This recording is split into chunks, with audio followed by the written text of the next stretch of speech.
Nick, can I get your assessment of this? I mean, what a message for homeowners. But I want to know, are we still in this Mamdani honeymoon period after the election, or has that really dropped off now? People know what they're getting.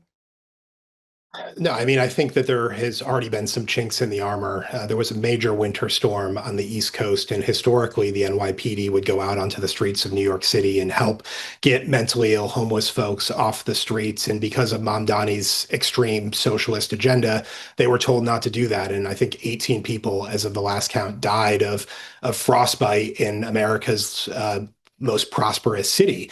But this has been the problem with the Mamdani campaign from the get-go, is that the math just didn't add up. And, he likes to talk about just raising the taxes on the wealthy. But in New York State, 1.6% of the population is already paying 49% of the taxes. How much more can we ask them to continue to pay and expect them to stick around? It used to be the old adage, as long as Wall Street's in New York City, the financial services industry will have to stay. I hate to break it to folks, the internet's a thing now. Financial services does not need to be in New York City adjacent to Wall Street anymore. And Mamdani seems to be doing everything in his power to push them away.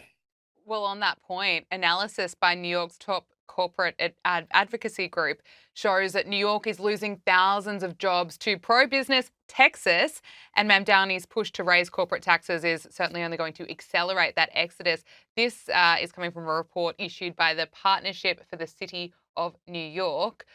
John, no surprises there, really. Can I get your assessment of Mamdani's latest announcement? Well, New York City is losing jobs and business to Texas and also to Florida. New York City does have a budget crisis. Why is that? Because they spend an unbelievable amount of money. The current budget for New York City is $116 billion. Mamdani wants to raise it to $127 billion. $116 billion happens to be exactly the same as the budget for the entire state of Florida, which has almost 3 times as many people as New York City. That level of spending is unsustainable. The taxes are unsustainable, and people are fleeing New York City and New York State, and they're leaving to Texas. They're leaving for Florida. They're leaving for other states that are more business friendly. And everything Mamdani is doing is going to accelerate the decline of New York City. Let's turn to the tensions with Iran now. There's growing speculation that there could be a US strike on Iran within days. Axios is reporting that a Trump advisor indicated that there was a 90% chance of some activity taking place. John, I want to get your analysis on this. Of course, recently Donald Trump said that regime change in Iran seems like that would be the best thing that could happen. What do you make of this? What's your assessment of what's likely going to happen here?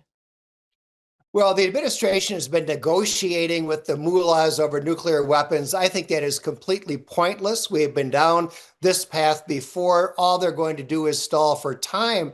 I think bombing is likely, but to be honest, Gabriella, it is probably impossible to overthrow a regime like the mullahs simply through bombing if you're not willing to put troops on the ground. And the reason is that they control the Iranian army, and the army is willing to shoot protesters. We've seen that over the last few weeks. And as long as that is true, I don't think there's any amount of bombing that is going to bring about regime change. Also, this week, Iran's supreme leader threatened to sink US aircraft carriers that have been sent to the Middle East. He mocked US military strength to his followers, warning that even the world's most powerful force can receive a slap so severe it cannot stay on its feet. Let's listen to it. رئیس جمهور آمریکا که ارتش ما قوی ترین ارتش دنیاست. قوی ترین ارتش دنیا ممکنه اونچنان گاهی سیلی بخوره که از جا نتوانه بلنش.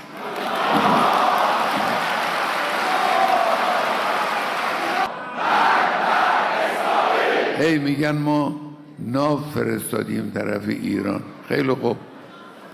ناو البته یک دستگاه خطرناکی است، اما خطرناکتر از ناو اون سلاحی است که میتوانه این ناو رو به قعر دریا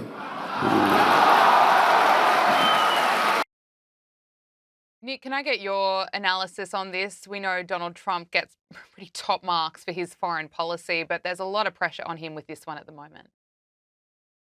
Yeah, look, I think the last time I was on this program a couple weeks ago, ahead of some Trump talks with the Iranian regime in Oman, I said that I had a feeling that the Ayatollah in the leadership of the IRGC probably weren't getting a lot of sleep after watching what happened to Nicolas Maduro in Venezuela. And certainly these comments suggest that maybe the Ayatollah is a little bit cranky because they're completely out of touch with reality. The Ayatollah knows, the IRGC know that they're almost powerless to stop the United States from taking military action against the regime. They were completely humiliated by the United States and by Israel last year with the strikes on the nuclear program. And I think the only question that is still outstanding is what's the scope of what the United States is going to try to achieve here? Is eliminating the Ayatollah?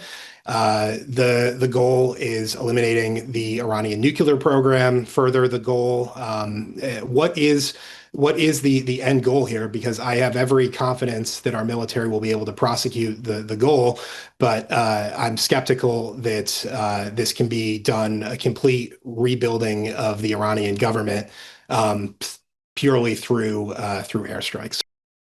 Okay, we have to leave it there. Nick Weinstein, Cygnal Principal and Pollster, and John Hinderaker, President of the Center of the American Experiment. Thank you both so much for joining us.